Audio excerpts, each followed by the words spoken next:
Joker. Laurent Dio, dirigeant des Chocolats Dio. L'histoire de la chocolaterie, elle remonte à Aumont. En 1958, les premiers chocolats ont été produits dans les sous-sols de la pâtisserie de mon père. La chocolaterie a grandi dans le sous-sol, a surpassé à un moment donné en volume celui de cette chocolaterie, donc par manque de place. Donc elle a été déplacée à Bertry, puisque c'était la ville de naissance de mon père. Et à Bertry, on a créé donc le premier atelier de chocolat, avant d'arriver, suite à un incendie à Cambrai, ici, il y a 23 ans. En ce moment, c'est pas très facile parce qu'on vit une conjoncture un peu compliquée, donc on essaye de se renouveler, on essaye d'avoir des produits qui sont un peu différents de ce qu'on a l'habitude de voir. Cigares, maroilles, saucissons. Mais en même temps, notre cheval de bataille, ça reste le bonbon de chocolat. On se différencie surtout par la qualité, puisque avant toute chose, notre cheval de bataille, à nous, c'est un produit de qualité. C'est un produit, je ne vais pas dire forcément haut de gamme, parce qu'en termes de prix, on reste dans les chocolatiers les moins chers de France, en tant que chocolatier français, bien sûr. Mais quoi qu'il en soit, on sélectionne nos produits de base pour avoir un produit qui, au final, soit un produit de qualité. La sélection du chocolat chez nous, elle se fait de deux manières déjà. Il faut que le produit soit gustativement bon et qu'il concorde avec nous, ce qu'on a comme idée du goût. Et ensuite, elle se fait par le pourcentage de cacao qui est à l'intérieur. Alors, le chocolat arrive en bloc chez les chocolatiers, il y a plusieurs métiers.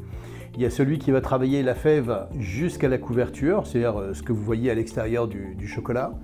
Et puis il y a celui comme nous qui va fabriquer des intérieurs et qui va utiliser cette couverture pour en façonner un petit peu ce qu'on désire, que ce soit du petit bonbon, de la bouchée, du moulage, ou des produits un peu spécifiques, ou même encore de la sculpture si on a besoin.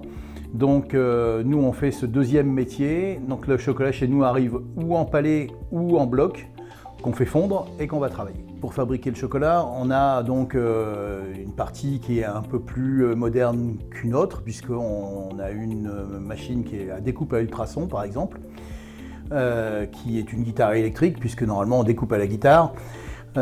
Cette machine à ultrasons est l'une des trois qui se situe en France, puisque aujourd'hui on n'est que 3 chocolatiers à l'utiliser. Il y en a un 4e bientôt d'ailleurs. Donc ça, c'est un outil ultra moderne qui peut nous permettre par exemple d'exporter aux États-Unis, puisque cette machine est aseptique, ce qui veut dire qu'elle détruit tous les microbes qui pourraient arriver en cours de fabrication. Et donc c'est la seule machine qui est autorisée pour faire de l'export aux États-Unis.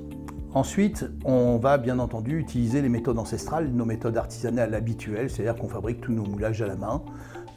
C'est encore nos petites mains qui font l'emballage, c'est pas des robots.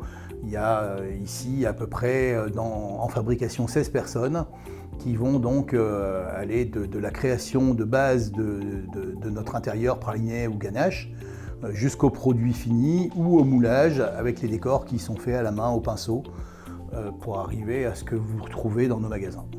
Ces produits un petit peu déconnants, je dirais, ils sont emblématiques aujourd'hui parce qu'on s'aperçoit que c'est quand même des produits qui, par exemple le saucisson, on fabrique entre 8 et 10 000 saucissons par semaine au mois de décembre. Donc on fabrique plus de saucissons que beaucoup de charcutiers ou que beaucoup de gens qui font de la salaison. C'est un produit qui aujourd'hui est devenu emblématique, qu'on a décliné du coup en 4 produits différents. Donc on a le mini, on a un 100 grammes, donc il ressemble plus à une saucisse sèche.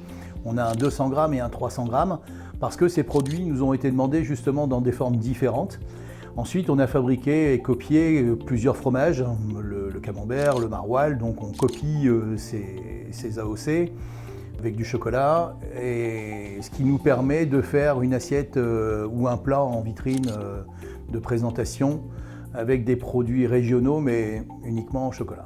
Les idées de création de ces produits qui sont un peu différents, ça nous vient la nuit. On est un peu gourmand, donc la nuit on rêve de notre métier. Et puis le matin, on se réveille, on se dit tiens, j'ai rêvé de ça. On a la chance de pouvoir le faire dans la foulée, dans la matinée. Dans la journée, c'est mis en vente au magasin. Et si on s'aperçoit que les clients sont intéressés, on sait qu'on tient un produit qui peut être très intéressant. Nos boutiques déjà, pour commencer. Ensuite, elle se fait aussi par nos magasins franchisés, puisqu'on a quelques concessionnaires en France. Aujourd'hui, Dio, c'est quand même 12 magasins répartis à travers l'Hexagone. Et elle se fait également chez des gens qui ne portent pas notre nom, pour qui on fabrique des produits avec des contrats de sous-traitance et sur lesquels on n'a pas le droit de divulguer leur nom, bien entendu, puisque chez Dio, on fabrique pour beaucoup de chocolatiers. Alors, quand on distribue, par exemple, nos produits, ici sur Cambrai, vous avez déjà trois points de vente différents. Un en centre-ville, un sur la zone commerciale de Cora et sur le marché couvert. Donc sur le Cambrésis, on est quand même assez présent, puisqu'on a également une boutique à Bertry, qui est pratiquement sur le lieu ancestral, je dirais, de la création de l'usine. Ensuite, on a donc une boutique à Péronne, une boutique à Bapaume, en concessionnaire, une boutique au Tréport, à Limoges, Auch, à Brignoles, également sur le Touquet, Marc-en-Barœul pour nous, et puis je pense que j'ai oublié personne, et il y a une 13e boutique qui arrive bientôt, puisqu'on est en discussion aujourd'hui avec un professionnel qui a envie aussi de devenir Dio, donc il y a un 13e magasin qui arrive dans pas longtemps.